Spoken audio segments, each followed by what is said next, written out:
Hi everyone. Welcome back to Goodnight Stories. My name is Lyra, and I will be your guide into whatever book we decide to read tonight. From young readers to young adult novels, my hope is to give you a comfortable space to listen to a story while you work or doze. So, sit back, relax, grab a cup of tea if you'd like. Tonight we jump back into Erin Hunter's Forest of Secrets, Book 3, in the first Warrior series.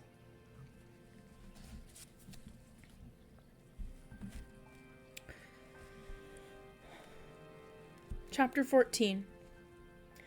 His heart thudding, Fireheart looked from Greystripe to Silverstream. She quivered with happiness, her green eyes glowing with pride. Your kits, he echoed in alarm. Are you both out of your minds? This is disastrous. Greystripe blinked and would not meet his friend's eyes. Not necessarily. I mean, these kits will join us together forever. But you come from different clans, Fireheart protested. From the uneasiness in Greystripe's expression, he guessed that his friend knew very well what the difficulties the kits would cause. You can't ever claim these kits as your own, Greystripe. In Silverstream, he added, turning toward the River Clan cat, you won't be able to tell anyone in your clan who the father is. I don't care, Silverstream insisted, giving her chest for a quick lick. I'll know. That's all that matters. Greystripe looked as if he wasn't too sure of that. It's stupid that they can't know, he muttered. We haven't done anything to be ashamed of. He pressed himself against Silverstream's flank and shot Fireheart a helpless glance. I know that's what you feel, Fireheart agreed heavily, but it's no good. Greystripe, you know it isn't. These will be River Clan kits. His heart sank at the thought of the trouble this could cause in the future. When these kits grew to be warriors, Greystripe might have to fight against them. He would be torn between loyalty to his bloodkin and loyalty to his clan and the warrior code. Fireheart could not see any way for him to keep faith with both. Had it been the same with Mistyfoot and Stonefur? He wondered. Had their ThunderClan parents ever had to fight against them? He remembered Oakheart trying to defend them from ThunderClan attack. How had the RiverClan warrior explained that to them? It was an impossible situation, and now it would all begin again with a new set of kits. But Fireheart knew it was pointless to say this now. Glancing up and down the line of bushes in case any cat was approaching, he meowed. It's time we were going. It must be sun-high. They'll miss us back at camp. Graystripe touched his nose gently to Silverstream's. Fireheart's right, he murmured. We must go, and don't worry, he'll add. They'll be the most beautiful kits in the forest. Silverstream's eyes narrowed with affection, and her voice came in a deep purr. I know. We'll find a way to get through this. She stood watching as Fireheart and Graystripe left the bushes and padded down the slope toward the flooded river. Graystripe kept looking back as if he could hardly bear to leave her. Fireheart felt as if he were carrying a cold, heavy stone in his chest. How long can this go on, he wondered, before some cat finds out? He was still feeling weighed down with anxiety as they crossed the tree trunk and went back into ThunderClan territory, though he tried hard to push the problem out of his mind. Right now it was more important to decide what to say if any cat had noticed their absence. I think we should hunt for a bit, he told Graystripe. Then at least an excited meow from the edge of the forest interrupted him. Fireheart! Fireheart! Fireheart stared in disbelief as a small white body crashed out of the bracken at the edge of the trees. Cloudkit! Oh, Mouse-dung, muttered Graystripe. Fireheart padded across the grass, his heart sinking. Cloudkit, what are you doing here? He demanded. I told you to stay in the nursery. I tracked you, Cloudkit announced proudly. All the way from camp. As he looked at the kit's shining blue eyes, Fireheart felt sick with apprehension. Their chances of slipping back into camp with a story of early hunting had just vanished. Cloudkit must have seen them crossing the river. I followed your scent trail right up to the stepping stones, Cloudkit went on. Fireheart, what were you and Graystripe doing in RiverClan territory? Before Fireheart could think of a reply, another voice broke in, a low, menacing growl. Yes, that's what I would like to know, too. Fireheart felt the strength drain out of his paws as he looked up to see Tigerclaw shouldering his way through the crisp brown bracken. Fireheart's really brave, mewed Cloudkit, while Fireheart stood with his mouth half open, panic turning his brain into feathers. He went on a special warrior mission. He told me so. Did he now? Hissed Tigerclaw, an interested gleam in his eyes. And did he tell you what this special warrior mission was? No, but I can guess. Cloudkit trembled with excitement. He's been with Graystripe to spy on RiverClan. Fireheart, did you... Quiet, Kit, snapped Tigerclaw. Well, he challenged. Fireheart, is that true? Fireheart glanced at Graystripe. His friend was frozen, his yellow eyes staring in horror at the deputy. Obviously, there would be no helpful suggestions from him. We wanted to see how far the floods went, Fireheart meowed. That was not exactly a lie. Oh, Tigerclaw paused while he looked deliberately in all directions and then asked, What happened to the rest of your patrol? And some cat must have sent you, he added before Fireheart could reply. It wasn't me, even though I sent out all of the other patrols. We just thought...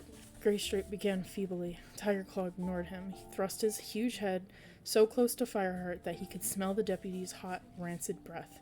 If you ask me, kitty pet, you're far too friendly with RiverClan. You might have been over there to spy, or you might be spying for them. Which side are you on? You've no right to accuse me. Anger made Fireheart's fur bristle. I'm loyal to ThunderClan. A deep growl came from Tigerclaw's throat.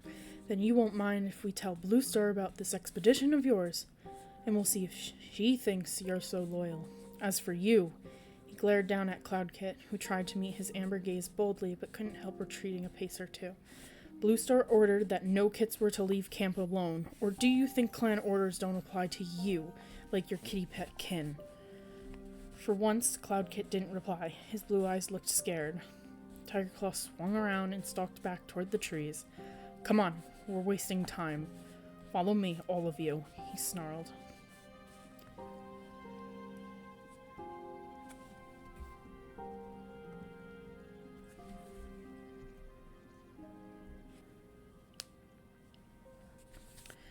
When they reached the camp, Fireheart saw Bluestar standing at the foot of the high rock.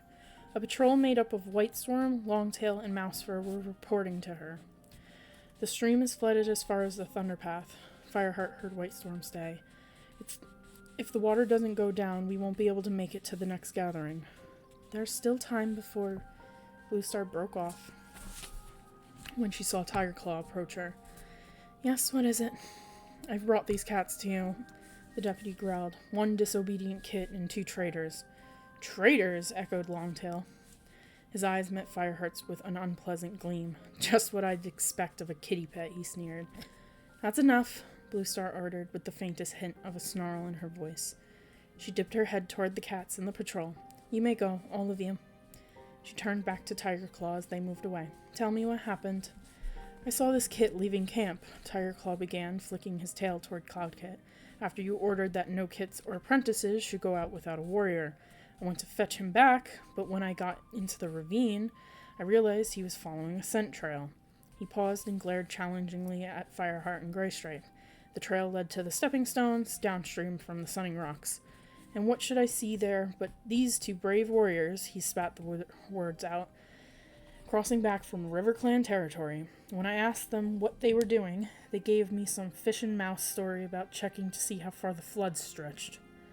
Fireheart braced himself for Bluestar's anger, but the clan leader remained calm. Is this true? She asked. During the journey back from the stepping stones, Fireheart had had time to think. He couldn't imagine the trouble he would be in if he tried to lie to Bluestar again. Now, seeing the wisdom in her face and the penetrating look in her blue eyes, he knew he had to tell her the truth. He admitted, yes, we can explain, but... He shot a glance at Tigerclaw. Bluestar closed her eyes for a long moment. When she opened them again, her expression was as unreadable as ever. Tigerclaw, I'll deal with this. You may go. The deputy looked as if he was going to object, but under Bluestar's clear gaze, he kept silent. He gave her a curt nod and marched off toward the pile of fresh kill. Now, Cloudkit, meowed Bluestar, turning to the White Kit. Do you know why I ordered kits and apprentices not to go out alone? Because the floods are dangerous, replied Cloudkit sullenly. But You disobeyed me, and you must be punished. That is clan law. For a moment, Fireheart thought that Cloudkit was about to protest, but to his relief, the kit just dipped his head and mewed. Yes, Bluestar. Tigerclaw got you to help the elders for a few days recently, didn't he? Very well. You can continue with those duties. It is an honor to serve the other cats in the clan, and you must learn that it is an honor to obey clan orders too. Go on and see if they have any jobs for you. Cloudkit bowed his head again and scampered off across the clearing, his tail held high. Fireheart suspected he quite enjoyed looking after the elders, and that his punishment wasn't as bad as it might have been. He couldn't help worrying that Cloudkit still hadn't learned his lesson about respecting the ways of the clan.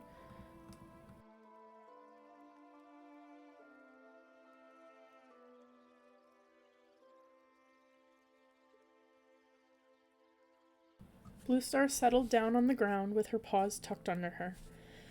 Tell me what happened, she invited the warriors. Taking a deep breath, Fireheart explained how he and Greystripe had rescued the River Clan kits and been taken to the camp by River Clan warriors. Except we couldn't go into their camp, he meowed. It's underwater. They're staying in the bushes on higher ground for now. I see, murmured Bluestar. They haven't much shelter, Fireheart went on, and they're finding it hard to catch prey. They told us that the 2 legs have poisoned the river. Cats get ill if they eat the fish. As he spoke, he caught a worried look from Greystripe, as if his friend thought it was dangerous to reveal so many River Clan weaknesses. Some cats, Fireheart knew, would see this as a good chance to attack River Clan, but he believed Bluestar was not like that. She would never try to take advantage of another cat's troubles, especially not in Leaf Bear. So we felt we had to do something, he finished. We offered to catch prey for River Clan in our territory, and we've been taking fresh kill across the river to them. Today, Tigerclaw saw us coming back. We're not traitors, Greystripe put in. We only wanted to help. Bluestar turned to him, then back to Fireheart again. She looked stern, but there was a glimmer of understanding in her eyes. I understand, she murmured. I even respect your good intentions. All cats have the right to survive, whatever their clan. But you know perfectly well that you can't take matters into your own paws like that. You acted deceitfully in slipping away on your own.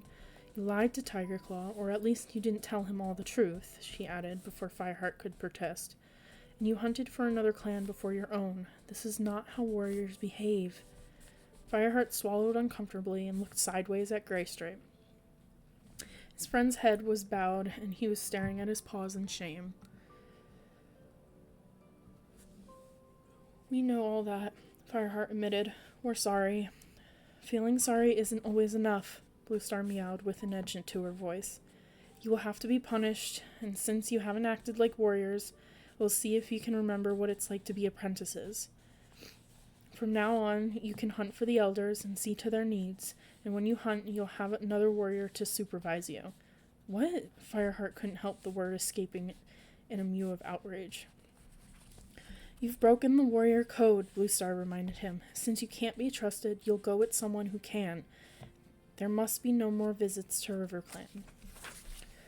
But we won't be apprentices again, will we?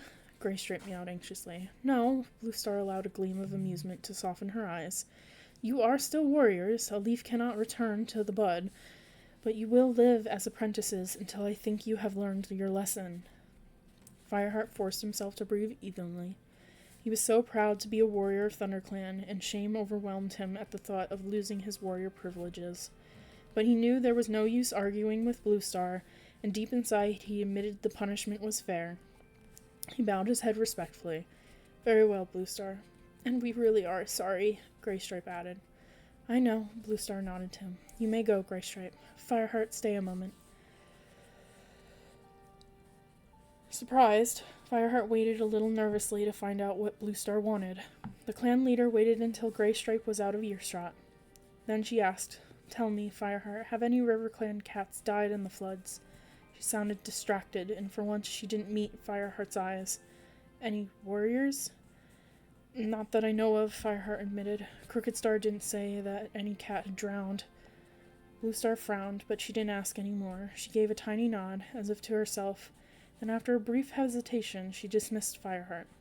Find Greystripe and tell him you may both eat, she ordered, her voice expressionless and firm again, and send Tigerclaw to me. Fireheart bowed his head and stood up to leave. On his way across the clearing, he glanced back at Bluestar.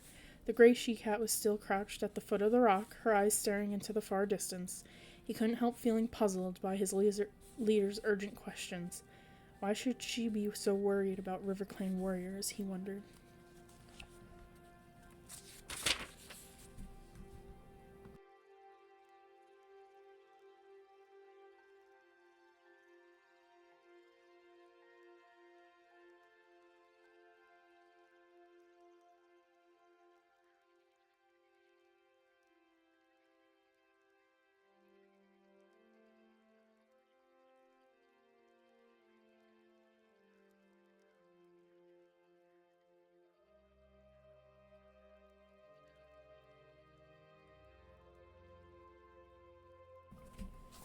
Chapter 15. Well, if it isn't our newest apprentice, Firepaw. Fireheart looked up from this vole to see Longtail swaggering towards him, his tail waving in the air. Ready for a training session? The warrior sneered. Tigerclaw sent me to be your mentor. Taking his time, Fireheart swallowed the last of the vole and rose to his paws. He could guess what had happened. Bluestar had told Tigerclaw about the punishment, and Tigerclaw had wasted no time in organizing the first patrol. Naturally, he would choose the cat who disliked Fireheart the most to supervise his hunting. Beside him, Greystripe jumped up and took a pace toward Longtail. Watch what you say, he snarled. We're not apprentices. That's not the way I heard it, replied Longtail, swiping his tongue appreciatively over his jaws as if he were just swallowing a tasty morsel. Then we'd better put you right, Fireheart hissed, beginning to lash his tail. Do you want me to tear your other ear? Longtail took a step back. He was clearly remembering Fireheart's arrival in the camp. He had fought Longtail fiercely, showing no fear in spite of the warrior's kitty pet taunts. Fireheart knew that even if the other cats let Longtail forget his defeat, his torn ear would remind him forever.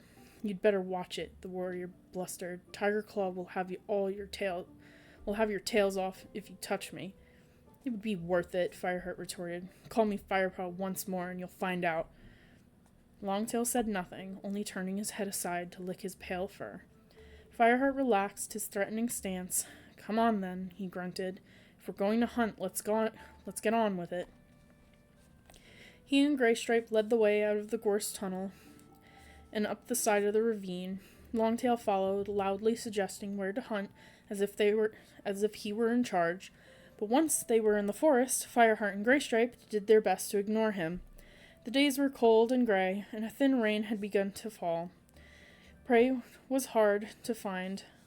Graystripe caught sight of movement in some bracken fronds and went to investigate, but Fireheart was almost ready to give up by the time he saw a chaffinch pecking around the roots of a hazel bush. He dropped into a crouch, creeping forward paw by paw while the bird pecked unaware. He was preparing to pounce, his haunches rocking from side to side, when Longtail jeered. Call that a crouch? I've seen better on a three-legged rabbit. As soon as he spoke, the chaffinch fluttered away in a panic, letting out a loud alarm call. Fireheart whirled around furiously. That was your fault, he snarled. As soon as it heard you. Rubbish, meowed Longtail. Don't make excuses. You couldn't catch a mouse if it sat between your paws. Fireheart flattened his ears and bared his teeth, but as he braced himself for a fight, he suddenly wondered if Longtail was deliberately provoking him. Longtail would have a fine story to tell Tigerclaw if Fireheart attacked him. Fine, Fireheart growled through his teeth. If you're so good, show us how it's done. As if there will be any prey left after the racket that bird made when you scared it, Longtail sneered. Now who's making excuses? Fireheart spat back. Before Longtail could reply, Graystripe emerged from the bracken with a vole in his jaws. He dropped it beside Fireheart and began to kick earth over it to bury it under until they were ready to return to camp. Longtail used the interruption to turn away and stalk toward the tunnel Graystripe had made in the bracken. Graystripe watched him go. What's the matter with him? He looks as if he swallowed mouse bile. Fireheart shrugged. Nothing. Come on, let's keep going. After that, Longtail left them alone, and by sunset, the two young warriors had collected a respectable pile of fresh kill to carry back to camp. You take some to the elders, Fireheart suggested to Graystripe as they dragged the last pieces in. I'll see to it. Yellowfang and Cinderpaw get some. He chose a squirrel and headed toward the medicine cat's den. Yellowfang was standing outside the cleft in the rock, with Cinderpaw sitting in front of her. Fireheart's former apprentice looked happy and alert. She was sitting very straight with her tail wrapped around her paws, and her blue eyes were fixed on Yellowfang as she listened to the old cat. We can chew up ragwort leaves and mix them with crushed juniper berries, rasped Yellowfang. It makes a good poultice for aching joints. Do you want to try doing it? Okay, Cinderpaw mewed enthusiastically. She sprang up and sniffed the heap of herbs Yellowfang had laid on the ground. Does it taste bad? No, answered Yellowfang, but try not to swallow it. A bit won't hurt you, but too much will give you a bellyache. Yes, Fireheart, what do you want? Fireheart crossed the clearing, dragging the squirrel between his front paws. Cinderpaw was already crouching in front of the ragwort, chewing vigorously, but she flicked her tail at Fireheart in greeting. This is for you, Fireheart mewed as he dropped the squirrel beside Yellowfang. Oh yes, Running Wind told me you were back on apprentice duties, Yellowfang growled. Mousebrain, you might have known some cat would find you out there helping River Clan. Well, it's done now. Fireheart didn't want to talk about his punishment. To his relief, Yellowfang seemed happy to change the subject. I'm glad you've come, she meowed, because I want a word with you. You see that poultice? She lifted her muzzle towards the green mash of chewed leaves Cinderpaw was making. Yes, it's for Small Ear. He's in my den now with the worst case of stiff joints I've seen in moons. He can hardly move. And if you ask me, it's all because his nest was recently lined with damp moss. Her tone was mild, but her yellow eyes burned into Fireheart's. Fireheart felt his heart sink. This is about Cloudkit, isn't it? I think so, mewed Yellowfang. He's been careless about the bedding he's brought in. If you ask me, he hasn't bothered to shake the water off. But I showed him how. Fireheart broke off. He had troubles enough of his own. He thought it wasn't fair that he had to keep sorting out Cloudkit as well. He took a deep breath. I'll have a word with him, he promised. Do that, grunted Yellowfang. Cinderpaw sat up, spitting out scraps of ragwort. Is that true enough? Yellowfang inspected her work. Excellent, she meowed. Cinderpaw's blue eyes glowed with the praise, while Fireheart glanced appreciatively at the old medicine cat. It gave him a warm glow to see how Yellowfang made Cinderpaw feel useful and needed. Now you can fetch the juniper berries, Yellowfang went on. Let's see, 3 should be enough. You know where I keep them? Yes, Yellowfang. Cinderpaw headed for the split in the rock, bouncing in spite of her limp, her tail lifted high. At the mouth of the den, she looked back. Thanks for the squirrel, Fireheart, she meowed before she disappeared. Yellowfang looked after her approvingly and let out a rusty purr. Now there's a cat who knows what she's doing, she murmured. Fireheart agreed. He wished he could say the same about his own kin. I'll go and find Cloudkit right now, he sighed, touching his nose to Yellowfang's flank before padding out of the den. The white kit was not in the nursery, so Fireheart tried the elder's den. As he entered, he heard Halftail's voice. So the leader of Tiger Clans stalked the fox for a night and a day, and on the second night... Oh, hello there, Fireheart. Come to listen to the story. Fireheart glanced around. Halftail was curled up in the moss, with Patchpelt and Dappletail nearby. Cloudkit was crouched in the shelter of the big tabby's body, his blue eyes wide with wonder as he pictured the mighty black striped cats of Tiger Clan. A few scraps of fresh kill lay on the floor of the den, and from the smell of mouse that clung to Cloudkit's fur, Fireheart guessed that the elders had let him share. No thanks, Halftail, he meowed. I can't stay. I just wanted to talk to Cloudkit. Yellowfang says he's been bringing in damp bedding. Dappletail let out a snore. What nonsense. She's been listening to Small Ear, meowed Patchpelt. He'd complain if StarClan descended from Silverpelt themselves to bring him bedding. Fireheart's fur prickled with embarrassment. He hadn't expected to find the elders making excuses for Cloudkit. Well, have you or haven't you? He demanded, glaring at the kit. Cloudkit blinked up at him. I tried to get it right, Fireheart. He's only a kit, Dappletail pointed out fondly. Yes, well... Fireheart scraped his paws on the floor of the den. Small Ear has got aching joints. Small Ear has had aching joints for seasons, meowed Halftail. Since well before this kit was littered. You mind your own business, Fireheart, and let us mind ours. Sorry, Fireheart muttered. I'll go then. Cloudkit, just make sure you're extra careful about damp moss in the future, okay? He started backing out of the den. As he left, he heard Cloudkit meow. Go on, Halftail. What did Tiger Clan's leader do then? Fireheart was glad to escape into the clearing. He couldn't help thinking that Cloudkit probably had been careless over the moss, but it looked like the rest of the elders wouldn't have a word said against him. Free to take fresh kill for himself now that he had hunted for the elders, Fireheart was trotting over to the heap when he noticed Broken Tail lying outside his den. Tiger Claw was beside him, and the two cats were sharing tongues like old friends. Unexpectedly, moved by the sight, Fireheart paused. Was this Tiger Claw's merciful side making a rare appearance? He could just hear the rumble of Tiger Claw's voice, though he was too far away to make out the words. Broken Tail replied briefly, looking much more relaxed, as if he was responding to the deputy's friendliness. Suddenly, all of Fireheart's old doubts about bringing Tiger Claw to justice welled up inside him. Every cat knew that Tiger Claw was a fierce and courageous fighter, and that he handled the responsibilities of a deputy with effortless confidence. Fireheart had never seen anything to show that he had the compassion of a true leader, until now with Broken Tail. Fireheart's mind whirled. Perhaps Blue Star had been right. That Tiger Claw was innocent of Red Tail's death. Perhaps Cinderpaw's accident had just been that, instead of a trap. What if you've been wrong all along, Fireheart thought. Suppose Tiger Claw is just what he seems to be, a loyal and efficient deputy. But he couldn't make himself believe it, and as Fireheart padded more slowly over to the pile of fresh kill, he wished to the tips of his claws that he could be freed from the burden of what he knew.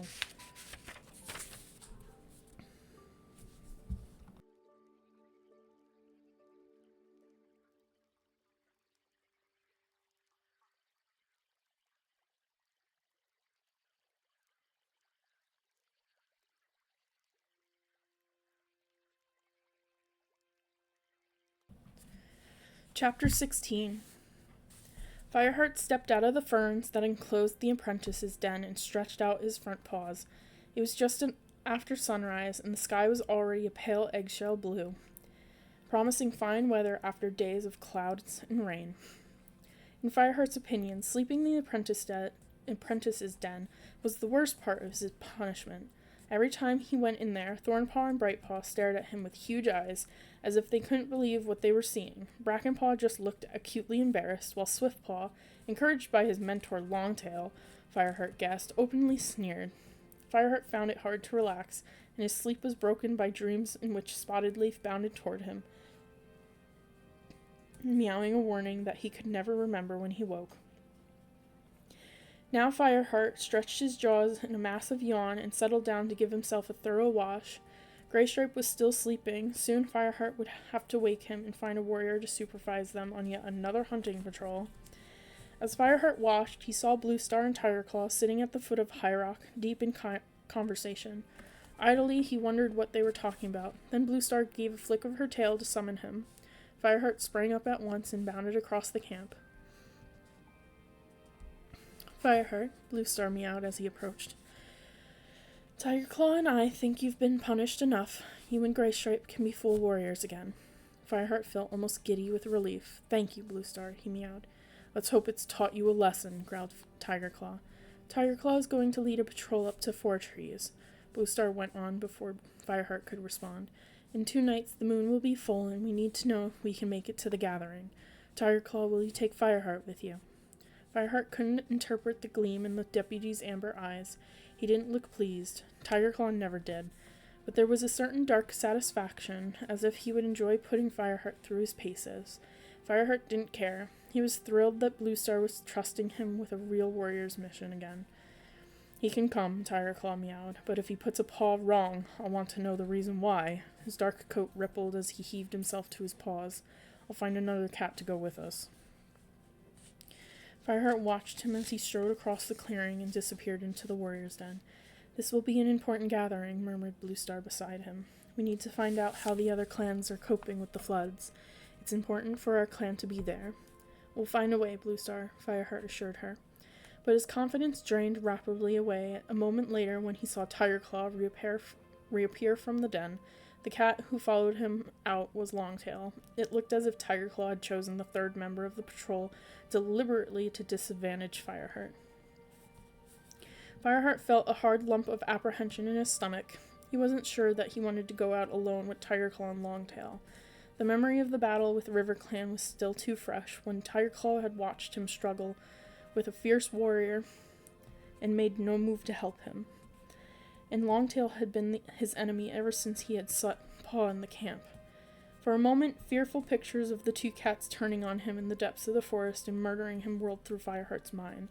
Then he shook himself. He was scaring himself like a kid listening to some elder's tale. No doubt Tigerclaw would make unreasonable demands of him, and Longtail would enjoy every moment, but Fireheart wasn't afraid of being challenged. He'd show them that he was a warrior equal to them in every way that mattered. Saying a respectful goodbye to Bluestar, he raced across the clearing and followed Tigerclaw and Longtail out of the camp. The sun rose higher, and the sky turned deep blue as the cats journeyed through the forest toward Four Trees. The ferns were weighted with glittering drops of dew that clung to Fireheart's fur as he brushed past.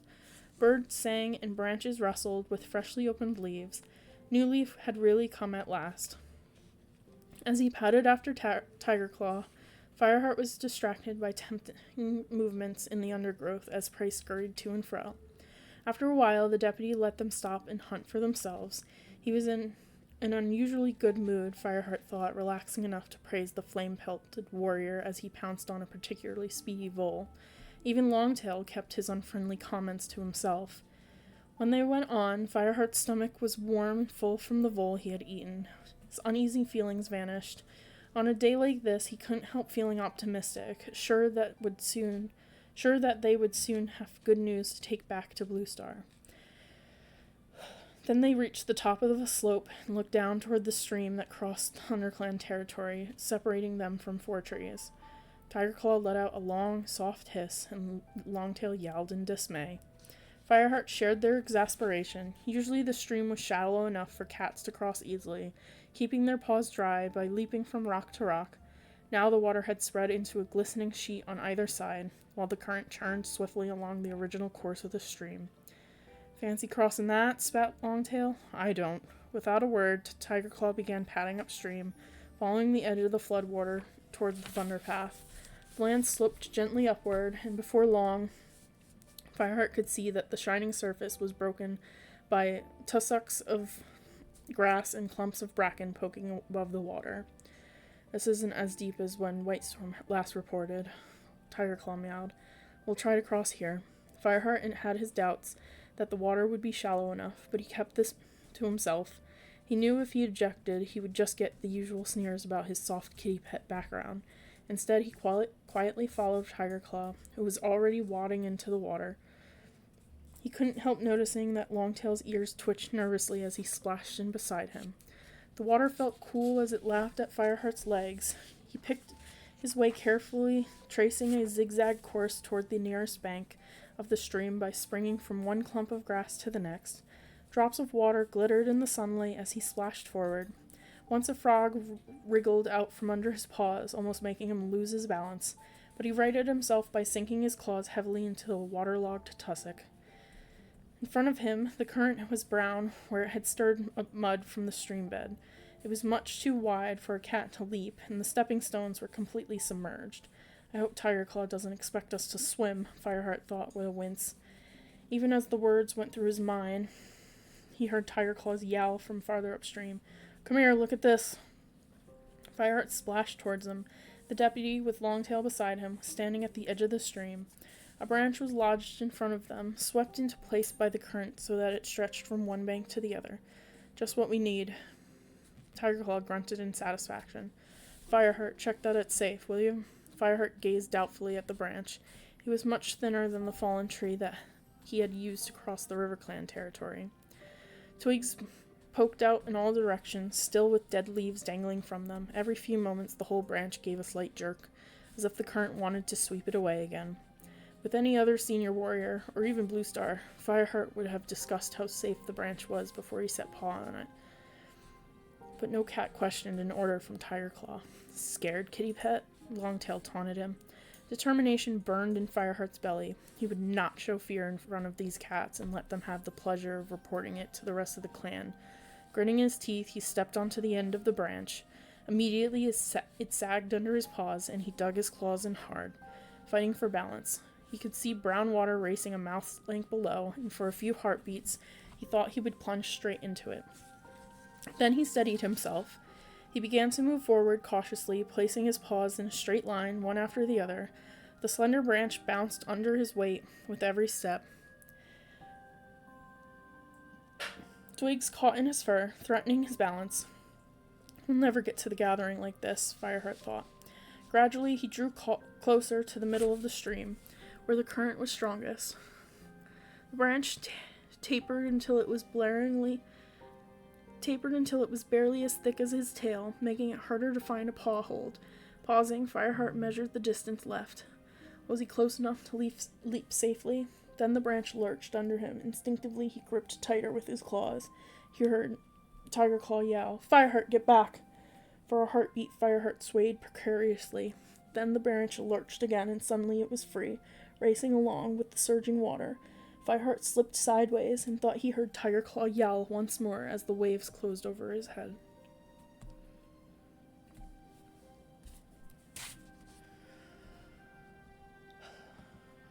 And that's where we will stop.